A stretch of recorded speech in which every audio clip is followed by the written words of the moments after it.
السلام علیک ایتها الصدیقة الشهیده. سلام خدا بر وجود نازنینی که اولین شهید و شهیده راه ولایت بودند و هستند و خواهند بود و انشاءالله خدا به من شما توفیق بده که در مسیری که ایشان و فرزندانشون برای ما ترسیم کردن، از جمله آخرین فرزند معصومشون حضرت حجت ارواحهم الله الفدا، همیشه زندگی گام برداریم و به اون افقهای روشنی که برامون ترسیم کردن انشالله برسیم. در این مسیر حجت الاسلام و المسلمین نصوری عزیز به ما کمک میدن. این نوبت هم قدم به چشم حقیر گذاشتن. آقا سلام عرض کردیم، خیلی خوش آمدید. عرض سلام و ادب خدمت شما و همه بیننده های فریختتون. بنده همین ایام رو تسلیت عرض میکنم. ما هم به شما. انشالله قسمت بنده و شما و همه عوامل و بیننده ها باشین ایام بریم بین الحرمین، الهی آمین، کنار گنبد خضراء نبی اکرم و ائمه بقی و این تسلیت رو به ساحت نورانی آقا امام زمان علیه السلام انشالله داشته باشیم. انشالله اون روزی که دیگه زوار وقتی برمیگردن این تک بیت رو نخونن زیر بیت نزدیکه. اینی که میگن که یا فاطمه من عقده دل وا نکردم، گشتم ولی قبر تو را پیدا نکردم. انشاءالله خیلی زود با ظهور هست ولی عصر. ابوی ما نقل میکرد چون از علمایی بودن که در نجف بودن، گفتن که آیه حکیم رحمت الله علیه اومده بودن مدینه، روز اول بغض کرده بود و خیلی گریه کرده بود. گفتن آقا جان مشکلی پیش اومده، مسئله‌ای هست و فضای معنوی اینجا بوده. اینا یه تعبیری به کار برده، عذرخواهی میکنم از ساداتی که برنامه رو میبینن.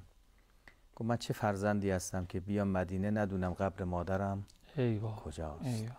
و این یکی از سندهای قوی است که هم مظلومیت امیرالمؤمنین رو میرسونه و هم مظلومیت زهرای مرضیه سلام الله علیها، که واقعا چه کرده زهرای مرضیه که باید قبرش برای همه ما مخفی باشه و این چه اتفاقی بود که افتاد و از این مظلومیتش همه ما باید گریان باشیم. و با این در واقع نکته که مادر هممون هستن از زهرا، یعنی قبر مادر هممون از دیده همون مخفیه و این چه جور بچه‌ای که قبر مادرش فرمودن واقعا برای هممون مصداق داره. چون من بارها عرض کردم این که پیامبر فرمودن انا و علیون ابوا هذه الامه دیگه مشخصه دیگه، وقتی میگه چون 100 آمد 90 هم میشه. از زهرا مادر همه ما هستش. خب عرضم به حضور شما که ما چون در آستانه شهادت حضرت مادر هستیم، طبیعیه که ما برنامه منعطف خواهد شد به وجود نازنین حضرت زهرا سلام علیها. یه فرمایشی هست، یه عبارتی هست که من اول برنامه هم یه اشاره کردم، به مردم عرض کردم که حضرت حجت فرمودن که دختر نبی خدا حضرت فاطمه زهرا سلام الله علیها برای من اسوه و الگوست در زندگی. این عبارت و جمله از کجاست؟ سندش چیه؟ اگه ممکنه شما بیشتر تبیین بکنین و یه توضیح بیشتر که منظور حضرت چی هست از این جمله. درست. نکته خیلی خوبی اشاره کردید. من قبل از اون یه مقدمه کوتاه عرض کنم که نسبت به فاطمیه و این از برکات نظام مقدس جمهوری اسلامی ایران هست که یکی از آیین‌های زمین مانده‌ای که باید احیا میشد و فرهنگ سازی میشد در جامعه و فرهنگ حضرت زهرا سلام الله علیها در جامعه در بین خانواده ها رشد پیدا میکرد. خب بحث شهادت حضرت زهرا بود که الحمدلله روز به روز میبینیم بر عظمت و معنویت اون افزوده میشه و تشکر داریم از مجموعه‌ای مثل شما رسانه ملی که یه بخشی از برنامه‌هاتون رو در مورد حضرت زهرا سلام الله علیها قرار دادید. این نکته که حضرت علی اشاره کردید، بله، در توقیعی که امام زمان علیه السلام دارن که در کتاب الغیبت شیخ طوسی هست. خب میدونید شیخ طوسی در دوران آغازین غیبت کبرا خب کتاب‌های خاص تو مهدویت مثل کتاب کمال الدین و تمام النعمه شیخ صدوق هست که به دستور امام زمان نوشته شده و جلوتر که میایم در زمان آل بویه رو هست که اون زمان شیخ مفید میاد کتاب الارشاد رو می‌نویسه، شاگردان زیادی تربیت میکنه برای بسط فرهنگ تشیع در جامعه مثل سید رضی، سید مرتضی، ابن براج، مرحوم کراچکی و اقدامات خوبی کردن. اما تا حالا هرچه برنامه بود همش در بغداد به عنوان حاکمیت جامعه اسلامی بوده. درست. زمان شیخ طوسی که دیگه معروف شد به شیخ الطائفه، اون زمان ایشون برای محاجه با واقفیه، یعنی اولین بار بود که ایشون عملاً استدلال‌های عقلانی رو وارد در متون اعتقادی ما کرده. یعنی تا حالا هرچه بود نقلیاتی بود، منابعی رو بیان می‌کردن که نقلیات هم که ایشون جمع کردن در کتاب الغیبت بیشتر دنبال اثبات 12 امام بود. یعنی روایاتی آوردن اونجا حتی تأکید دارن الائمه 12 لا یزیدون ولا ینقصون، ائمه 12 تا رو می‌خوایم ثابت کنیم که همینطور بوده از اول. در اونجا طبیعی که به بخشی از جریانات انحرافی هم اشاره میکنه، به مدعیان، منحرفین، افرادی که یا نسبت داده شده باشند به اینها هم اشاره میکنه. خب از زمان امام صادق علیه السلام به بعد یک سازمانی برای مدیریت جامعه شیعه شکل گرفت به نام سازمان وکالت که البته خب اینها مأموریت‌های خاص خودشون رو داشتن. بعضی از وکلای مستقر بودن در یک جایی، بعضی از وکلای فصلی بودن، مناسبت هایی می رفتن می اومدن. بعضی از وکلای سیار، ثابت و فصلی، یعنی 3 بخش تقسیم می شدن. خب اینا هر کدوم یه سروکیل داشتن، دستورات، سازمان کاملا و جالب فقط در بین شیعیان بوده. یکی از افرادی که در دوران ائمه ما وکیل بوده ابن ابی غانم قزوینی بوده که وکیل امام هادی و بعد امام عسکری علیه السلام شده. خب به طب انسانن دیگه، امروز هم میبینید طرف میبینید انقلابی بود بعد خطا کرده از مسیر انقلاب خارج شده، انقلاب که نمیخواست خطا کنه.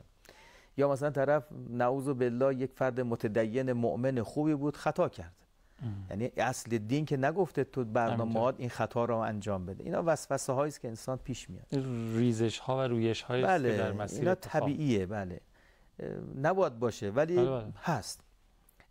در زمان خود اهل بیت همینه، بعضی از وکلا و نائبین عام امام یا نائبین خاص امام وسوسه می شدن دیگه، طبیعی بوده. یکی از اون همین ابن ابی غانم بوده. خب بالاخره اینا موقوفات دستشون بود، وجوهات دستشون بود، جایگاهی می گرفتن، پست و مقام، یه اعتباری. خودش انسان خدای نکرده غرور نگیرتش.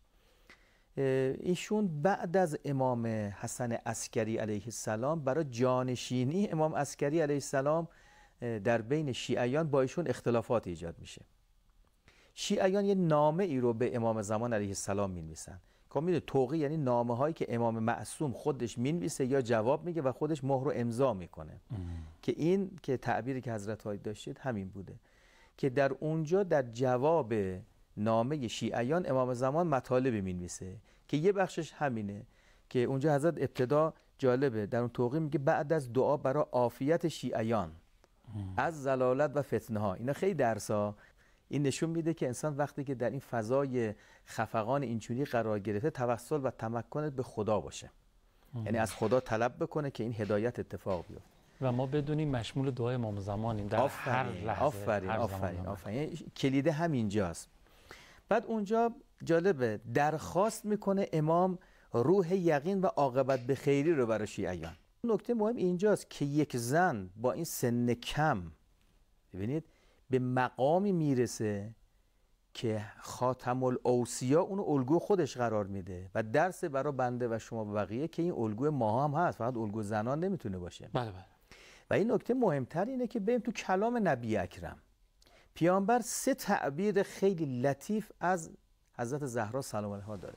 این 3 تعبیر رو میشنویم از شما متا بعد از فاصله که انشالله از دوستانمون گرفتیم در خدمت شما برگشتیم. 3 تعبیر لطیف پیامبر از حضرت زهرا سلام الله علیها. بریم برگردیم بشنویم از شما. بسم الله. سلام خدا و همه ذرات عالم به وجود مطهری حضرت صدیقه طاهره فاطمه زهرا سلام الله علیها. ما در خدمتیم. توی این فاصله باقی مونده کلا بشنویم و استفاده کنیم. اون تعبیری که از رسول داره نسبت به زهرا، البته اینو با دقت کنیم. پیامبر وقتی این تعابیر رو نسبت به دخترشون دار میگن، این خدای نکرده بالاخره پیامبر معصوم بوده، او انسان کامل هست. این خدای نکرده نعوذ بالله رو هوا و هوس اینجوری نیست که دخترشو داره میگه. نه، ما به عنوان شخص پیامبر عظیم الشأن خودمون که نسبت به یه شخصی که کاملا مورد رضایت اون قرار گرفته داره میگه. میگه حضرت زهرا سیدة نساء العالمین. حضرت زهرا میگه سیدة نساء هذه الامت، سیدة نساء اهل الجنه. ببینید این خیلی تعابیر زیبایی است و لطیفی است که پیامبر نسبت به زهرای مرضیه، یعنی میتواند یک دختر با سن کم به این مقام برسه. یعنی این ظرفیت رو خدا به هممون داده که به اینجا برسیم. حالا تو متن زندگی زهرای مرضیه اصل اول اصل توحید محوری است، چیزی که امام زمان علیه السلام از همه ما میخواد. آقای قوامی وقتی حضرت زهرا وارد خانه امیرالمؤمنین شد شب اول یعنی شب زفاف، شب اول ازدواج، ببین چقدر روح توحیدی داره. رو میکنه به حضرت امیرالمؤمنین میگه علی جان کجای خانه را محل عبادت خودمون قرار بدیم؟ انس با قرآنی که زهرای مرضیه داره. امام زمان چقدر انس با قرآن داره. شما همین خطبه فدکیه که حضرت زهرا سلام علیها ببین چقدر آیات زیبایی به کار برده. یعنی خود این نشون دهنده تسلط و اشراف ایشون به آیات، به ادعیه، به تهجد، به زهدش. اینا هر کدوم نگاه میکنید درسته در یک خانه ای که تربیت شده اون خانه باید اینجور خروجی داشته باشه، ولی اینجور هم نیست، وسوسه ها انسانه. بله. این نشون دهنده اون نگاه زهرای مرضیه نسبت به این قضیه است. لذا 3 محور شناخت کلی تو زندگی زهرای مرضیه ما میتونیم دنبال کنیم که ماها که به عنوان یک جریان مهدوی میخوایم و امروزه سبک زندگی منتظرانه داشته باشیم، زهرای مرضیه میشه اینها رو الگو قرار بدیم. یک، امام شناسی که زهرای مرضیه داشته. وقتی که دید امامش در یک جامعه مظلوم واقع شده است، حرکت کرد. ننشست یک گوشه فقط دعا کنه، چون میدونست که نسبت به امامش باید پاسخگو باشه. یکی از یاران آقا امیرالمؤمنین در منطقه احد سر قبر حمزه سید الشهدا بود، انشالله قسمت همه ما بشه. میگه از دور دیدم حضرت زهرا سلام علیها داره میاد. میگه رفتم به جلو به زهرا گفتم زهرا جان علی چرا تو خونه نشسته؟ چرا کاری نمیکنه؟ تو خونه نشستن که کار درست نمیشه. بیاد میدون بگه من کی هستم، بگه من امامم، مردم بیاد با من بیعت کنید. حضرت زهرا در مقابل این شبهه میدونی چی جواب داد؟ گفت امام همچو کعافه، امام همچو کعبه است، شما باید برید سراغش. وقتی در خانه نشسته بود در حالت جانبازی، میگن کش شبح شده بود، حتی دعا میکرد الهی عجل وفاتی سریعا. آخه ای چه کردم با زهرای مرضیه این اتفاق؟ دعا داره میکنه خدا مرگمان برسون. به امیرالمؤمنین برگشت گفت که علی جان از من راضی هستی؟ میگن حضرت خیلی گریه کرد. خب مظلوم و مظلومه کنار هم، ببین حضرت چی داره سوال میکنه. خب من اگر امام شناس خوبی هستم واقعا یه بار شده بگم امام زمان از من راضی هستی؟ امام شناسی اینه دیگه، یعنی لحظه لحظه زندگیمو چک کنم ببینم امام از این رفتار من، از این عمل من، از این نگاه من، تفکر من راضی هست یا نیست. این امام شناسی رو میرسونه. که لذا زهرای مرضیه میره اعتراض میکنه به در خانه مهاجر و انصار، میگی چیکار دارید میکنید؟ پیامبر مگه نفهم من مات ولم یعرف امام زمانه مات میتة جاهلیه؟ اینا غفلت هایی است که بر شما ایجاد شده. دوم زمان شناسی که زهرای مرضیه، یعنی صبر نکرد ببینه چه اتفاقی میفته، کی میاد جلو کی نمیاد. احساس مسئولیت کرده، احساس تکلیف کرده. من یادم نمیره تو فتنه 88 خیلی سکوت کرده بودن. من خودم از یکی از خواص سوال کردم چرا چیزی نمیگید شما؟ گفت بذار اوضاع آروم بشه تا بعد. اوضاع آروم بشه تا بعد که ای بابا، نائب امام تنهاست، باید یاریش بدید. کسی این تفکر رو داره سکوت کنه، در زمان امام هم سکوت میکنن. همونایی بودن که در زمان امیرالمؤمنین ساکت شدن، ولی زهرای مرضیه حرکت کرد. حتی اون جریان بیت الاحزانی که برای حضرت اتفاق افتاد، خب ورودی شهر مدینه بود. حضرت چرا اونجا نشست؟ مردم که می اومدن ببینن رسول الله از دنیا رفته، چیکار کنیم چیکار نکنیم، به دختر نبی اکرم تسلیت بگیم، به امیرالمؤمنین تسلیت بگیم. اصلا فضا چه اتفاقی افتاد؟ دیدن یک کسی اونجا گریه میکنه، میگه چیه؟ افشاگری میکرد، جهل زدایی میکرد. حتی حاضر نشدن اون بیت الاحزان رو هم نگه دارن، خرابش کردن.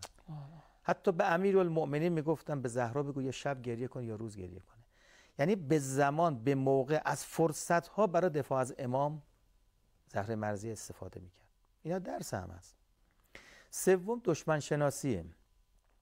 یعنی تو وصیت نامه زهرای مرضیه سلام علیها به امیرالمؤمنین وقتی وصیت میکنه مثلا جالبه، حالا نکاتی داره که مثلا علی جان بعضی که منو دفع کردید برای من قرآن بخون. نذار که مثل من تو با قبر انس بگیرم. بعد به فرزندانش سفارش میکنه. بعد میگه که منو شب دفن کن.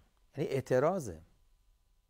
شب بر من نماز بخون، تشییع من شب باشه. ببینید این همه اعتراضه. نذار کسی تشییع من بیاد. آره. یا نهی میکرد در ملاقات افرادی. اینا نشون میده که شاخصه کسانی که از ولایت فاصله گرفتن، انسان باید فاصله بگیره.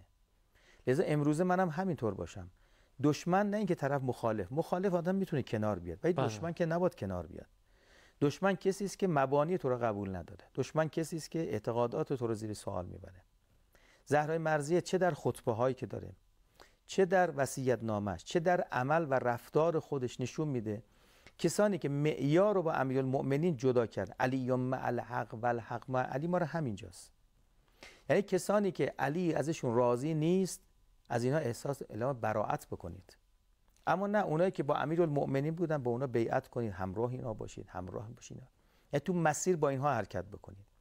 لذا هم امام شناسی زهرای مرضیه، هم زمان شناسیشون، هم دشمن شناسیشون به عنوان 3 محوری است که ماها امروزه به عنوان منشور فاطمی باید در زندگی خودمون داشته باشیم که ببینیم واقعا چقدر من امام زمانم رو میشناسم، نسبت به این امام زمانم چقدر دفاع میکنم، نسبت به این امام زمانم چقدر ارادتم رو نشون میدم، نسبت به این امام زمان من چقدر تونستم دل حضرت رو شاد کنم و دشمنای حضرت رو از خودم دور بکنم.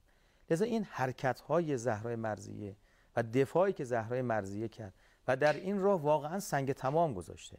خب هم خودش جانباز شد، فرزندش شهید شد، خانه نشین شد. هر چه زهرای مرضیه توی این مسیر که نگاه میکنیم، یعنی نماد دفاع از امام رو باید زهرای مرضیه سلام الله علیها ببینیم و از اون و دفاع از تمام مسیری که نسبت به یک مظلوم اتفاق بیفته. این مظلومه این کار رو کرده نسبت به کسی که مظلوم واقع شد در جامعه. لذا وقتی که امیرالمؤمنین علی علیه السلام میبینه زهرای مرضیه تنهاست، زهرای مرضیه غریبانه ازش دفاع کرده، برای شکرگزاری نسبت به این قضیه وقتی که خبر شهادت زهرای مرضیه سلام الله به امیرالمؤمنین میرسه، خب علی فاتح خیبر بود، علی حیدر کرار بود، میگن حضرت با صورت به زمین خورد. یعنی تمام اون دنیا انگار سر امیرالمؤمنین خراب شده. خب همسرش یه طرف، از یه طرف یه مدافع به تمام معنا و صادق و در مقابل خودش دیده و نسبت به یاران امام اینطوره دیگه. امام نسبت به یارانش توجه داره. دید زهرای مرضیه سنگ تمام گذاشته، امیرالمؤمنین حتی یکیش در زمان صفین و امیرالمؤمنین میگه محاسنتون خضاب نمی کنید. 30 سال بعد از شهادت زهرای مرضیه، 30 سال بعد گفت من عزادار زهرا هستم. یعنی امیرالمؤمنین تا این حد نسبت به زهرای مرضیه و زهرای مرضیه نسبت به هم، اینا واقعا سنگ تمام گذاشتن، هم نسبت به دفاع از امیرالمؤمنین زهرای مرضیه و هم نسبت به این مسیری که تونسته احیا بکنه. چون مردم خیلی دچار غفلتن، خیلی دچار فراموشی‌ان، این ذات انسان اینطوره. لذا زهرای مرضیه اومده با این حرکتش این نگاه رو احیا کرده و انشالله ما هم بتونیم با احیای فرهنگ زهرای مرضیه بتونیم این مدل پیوندها رو در زندگی خودمون داشته باشیم. یعنی عملا اگر او در مسیر دفاع از امام خودش جانباز شد، شهید داده و خودش هم در این راه به شهادت رسیده، ما هم همینطور باشیم. و المستشهدین بین یدی، این انتظاری است که امام از ما داره. خیلی ممنونم آقای نصوری، دست شما درد نکنه. خیلی پرمغز و پرمحتوا و مثل همیشه بهره مند شدیم. اجرتون با حضرت زهرا. سلامت باشید. اوامری نداریم؟ نه، انشالله که بتونیم ما راه زهرای مرضیه سلام الله علیها باشیم و این خانم بزرگوار رو الگوی زندگی خودمون قرار بدیم و بتونیم انشالله همون جوری که زهرای مرضیه سلام الله از امام زمان دوران خودش دفاع کرد، ما هم جزء مدافعین حریم امام زمان علیه السلام باشیم انشالله. خیلی ممنونم. خبری میرسد از راه، خبر نزدیک است. آب آینه بیارید، سحر نزدیک است. قطره چون رود شود راه به جایی ببرد. به دعای فرج جمع اثر نزدیک است. راه دور دل ما تا به در خیمه او، از در خانه زهرا چقدر نزدیک است. عاقبت حرم فاطمه را می سازیم، بار بند برادر که سفر نزدیک است. انشاءالله. اللهم عجل ولیک الفرج یا زهرا.